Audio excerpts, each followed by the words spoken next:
بسم اللہ الرحمن الرحیم۔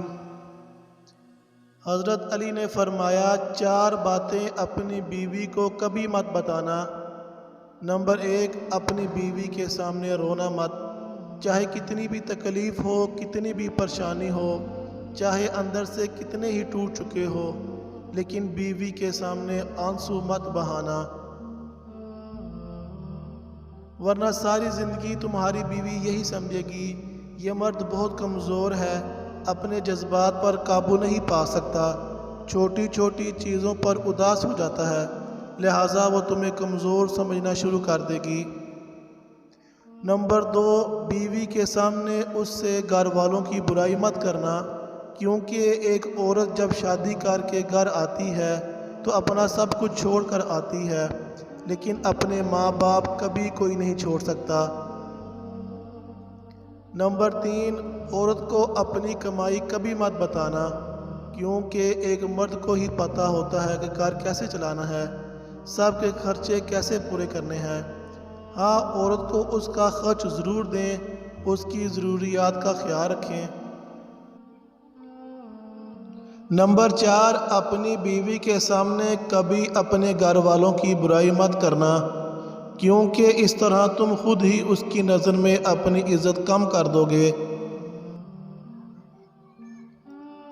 شادی کے دن نئی نویلی دلہن نے ایک اٹیچی کیس کی طرف اشارہ کرتے ہوئے اپنے شوہر سے وعدہ لیا کہ وہ اس اٹیچی کیس کو کبھی نہیں کھولے گا۔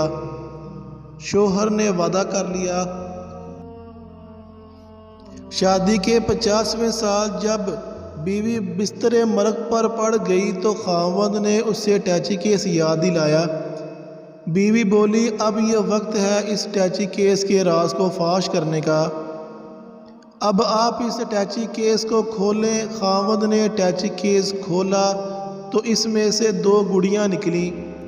خاوند کے پوچھنے پر بیوی بولی، میری ماں نے مجھے کامیاب زندگی کا راز بتاتے ہوئے نصیحت کی تھی کہ غصہ پی جانا بہت ہی اچھا ہے، اور ماں نے مجھے طریقہ بتایا تھا کہ جب بھی اپنے خاوند کی کسی بھی بات پر غصہ آئے تو بجائے خاوند پہ غصہ نکالنے کے 1 گڑیا سی لینا۔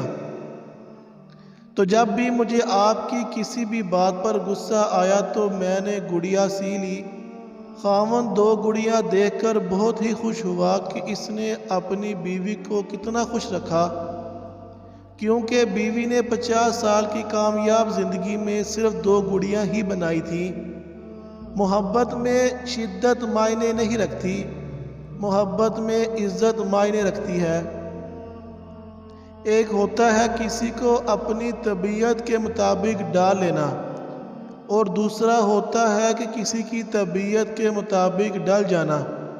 ان دونوں پہلوؤں میں انداز نرمی اور محبت کا ہو تب ہی رشتے نبھتے ہیں، ورنہ جھگڑوں کے سوا کچھ نہیں ملتا۔ اللہ تعالیٰ نے دنیا میں سب سے پہلے جو رشتہ بنایا وہ میاں اور بیوی کا ہی تھا، اور پھر باقی سارے رشتے بعد میں بنائے۔ تو پھر یہ رشتہ بھی ایسا ہے کہ کتنی بھی دھوپ چھاؤں آئے اس رشتے کے بغیر گزارا ممکن ہی نہیں۔ اگر آپ کو یہ ویڈیو اچھی لگی ہے تو چینل کو سبسکرائب ضرور کریں، ویڈیو کو لائک اور شیئر ضرور کریں۔ شکریہ۔